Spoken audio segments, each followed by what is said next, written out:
time, and we got another segment of Coach Ben Reviews, and today we are looking at Potts Fitness on IG. Let's take a look at what we got. So I am taking a look at it right now. We can see from his bench, very strong, repping out 3 plates. That's not something to take lightly. That's some strength there to rep out 3 plates. People often go their lives trying to chase 3 plates. So congrats to you, buddy. You are manhandling that weight, making it look great.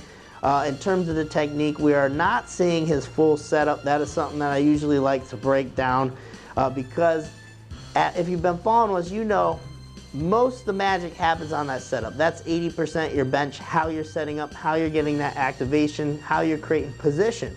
That's everything. And we can see here, as he's going through the bench press, his lower body is shaking a good amount. Now, I'm okay with shaking, but there's a lot of movement here that makes me believe that we can create a lot more tightness. We can get a lot more out of our leg drive. And I'm willing to bet it has something to do with how his setup process is in place here. If we had a good look at his setup process, we could probably change a lot more things here in regards of how he's getting into his final position. But from what we're seeing here, I would offer him definitely more glute activation. And then if you see his heel, you can see his heel turn in a ton. So this is that classic example of toes back benching, that heel drive benching, where his heel isn't necessarily lined up with his toe. All right, that's very important. We don't want that heel coming inside the toe. We're not going to get good force transfer that way. We've done a video on that in the past. For him, he's probably going to want to actually bring his feet in a little bit closer underneath him, all right, in order to keep that heel aligned with his toe. You see near the end of this, that heel really drives inwards there. Okay, so I would say Potts Fitness, definitely bring the feet in a little bit. Some things that help with stability, obviously you're going to want to squeeze your glutes. So if you're not already paying attention to that, you're going to want to really squeeze the glutes, like actually squeeze your ass.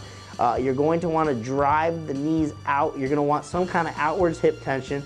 Just like if you were going to squat, right? You want to spread the floor, create that hip tension. We need that same thing when we bench. We want it to feel more like a squat in terms of what's going on with our hips and the amount of tension we're bringing to it. You know, I'd offer you again the scale trick, right? It's like your hips are, if they're touching a scale, right? They need to touch. You need to touch the bench, but that scale should read 0. So you should never have weight bearing down through your hips. You should always be active enough with your lower body, with your hips, that you're touching the pad, but you're never putting weight on the pad, if that makes sense. Okay. Another trick for toes back benching, especially if you're in closer, is hugging the bench. Now this is a strategy you can apply as well, where you actually squeeze the bench between your legs. Okay, and you can try that out as well. And that should line you up better. It should eliminate some of that excess movement we're seeing in the lower body, and you should have more quality force transfer into the bar, help you lift more maximal weight, or maybe squeeze out a few extra reps here.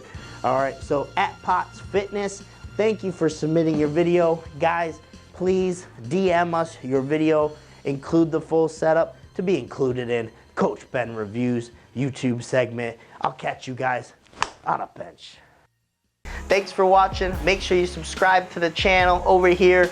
Check out the links in the description box below. You can see a video related on this topic right here, and then our latest video right there. Thanks for watching.